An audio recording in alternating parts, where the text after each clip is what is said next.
इस वीडियो में हम पढ़ने जा रहे हैं साइंस पार्ट 1 का सेकंड चैप्टर तत्वों का वर्गीकरण, पीरियोडिक क्लासिफिकेशन ऑफ एलिमेंट्स। दोस्तों, इस पार्ट को आप शुरुआत से ही बड़े ध्यान से सुनना और समझना, और जैसे जैसे सुनते जाओगे आपको मज़ा आने लगेगा। आइए पहले कुछ मूलभूत शब्दों को समझ लें। पहला शब्द है वर्गीकरण। बच्चों, क्या आप जानते हो वर्गीकरण क्या है, इसका महत्व क्या है?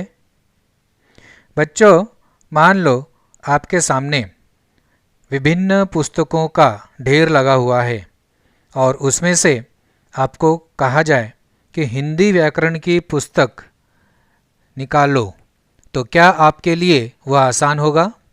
नहीं ना।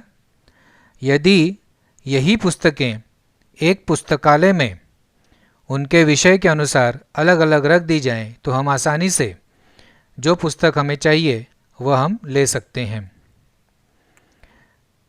दूसरा उदाहरण, आप मेडिकल की दुकान पर दवाई लेने जाते हो, तो मेडिकल वाला हमें कुछ ही पलों में हमें जो दवाई चाहिए वो निकाल के दे देता है।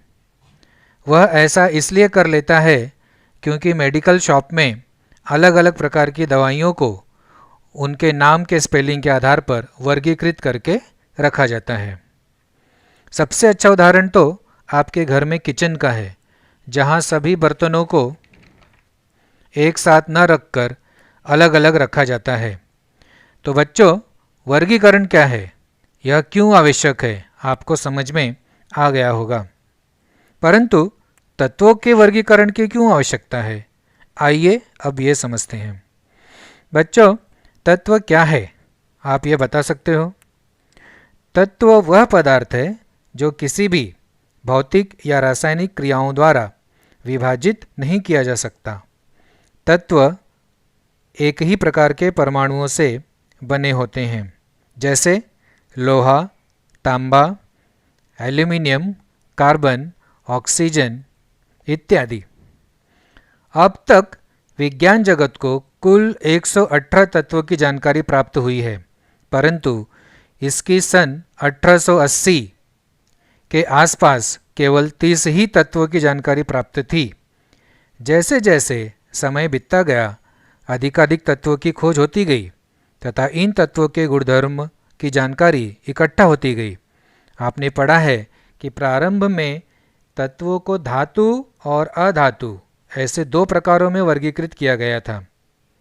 बाद में एक और प्रकार की खोज हुई, धातु सदृश।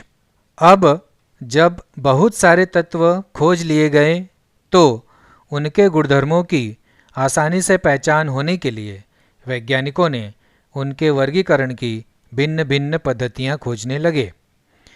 सबसे पहले डोवेराइनर नामक वैज्ञानिक ने तत्वों को वर्गीकृत करने की कोशिश की।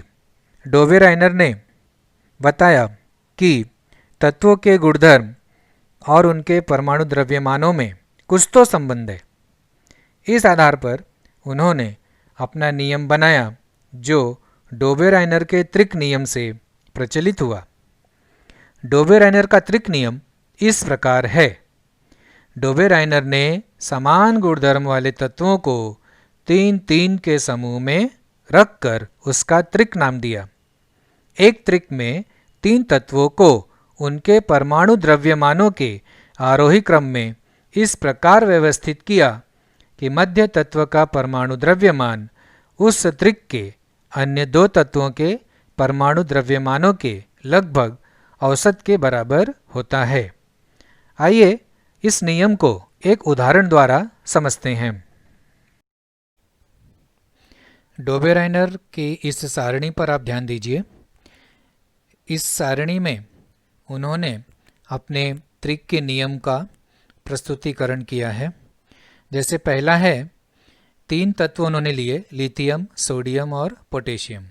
इन तीनों तत्वों को उन्होंने सर्वप्रथम उनके परमाणु भारों के आधार पर आरोही क्रम में रखा, जिसमें लिथियम का परमाणु द्रव्यमान है 6.9 और पोटेशियम जो तीसरा तत्व है उसका परमाणु द्रव्यमान है 39.1। ओके, अब पहले और तीसरे का अगर हम यहाँ औसत निकालते हैं, यानी 6.9 पहला तत्व का द्रव्यमान है और तीसरे तत्व का द्रव्यमान है 39.1। इन दोनों का अगर हम औसत निकालते हैं यहाँ पर तो वो आता है 23। मतलब मध्य तत्व का परमाणु द्रव्यमान आता है 23 और सोडियम का वास्तव में प्रत्यक्ष परमाणु द्रव्यमान होता है 23। तो ये डोबेरेनर के त्रिक के नियम के हिसाब से सही है। इसे हम कह सकते हैं कि लिथियम, सोडियम और पोटेशियम डोबेरेनर के त्रिक हैं। परंतु जब हम दूसरे उदाहरण देखते हैं, यहाँ पर है पहला कैल्शियम, दूसरा स्ट्रांशियम और तीसरा बेरियम। ये परमाणु द्रव्यमानों के आधार पर आरोही क्रम में है। पहला जो तत्व है कैल्शियम, उसका परमाणु द्रव्यमान है 40.1 और तीसरा जो तत्व है वो है बेरियम, उसका परमाणु द्रव्यमान है 137.3। इन दोनों का अगर हम औसत निकालते हैं तो वो आता है 88.7, यानी स्ट्रांशियम का परमाणु द्रव्यमान 88.7 आता है, जबकि उसका जो प्रत्यक्ष परमाणु द्रव्यमान है वो है 87.6। ये बराबर नहीं है। तो यहाँ हम ये कह सकते हैं कि कैल्शियम, स्ट्रांशियम और बेरियम डोबेरेनर के त्रिक के नियम को सत्यापित नहीं करते। तीसरा उदाहरण अगर हम देखते हैं, क्लोरीन, ब्रोमीन और आयोडीन। तो यहाँ पर क्लोरीन का जो परमाणु द्रव्यमान है वो है 35.5 और तीसरा जो तत्व आयोडीन है उसका है 126.9। इन दोनों का अगर हम औसत निकालेंगे तो ब्रोमीन का आएगा 81.2। इसका मतलब डोबेरेनर के नियम के हिसाब से ब्रोमीन का परमाणु द्रव्यमान होना चाहिए 81.2, जबकि उसका वास्तविक परमाणु द्रव्यमान है 79.9।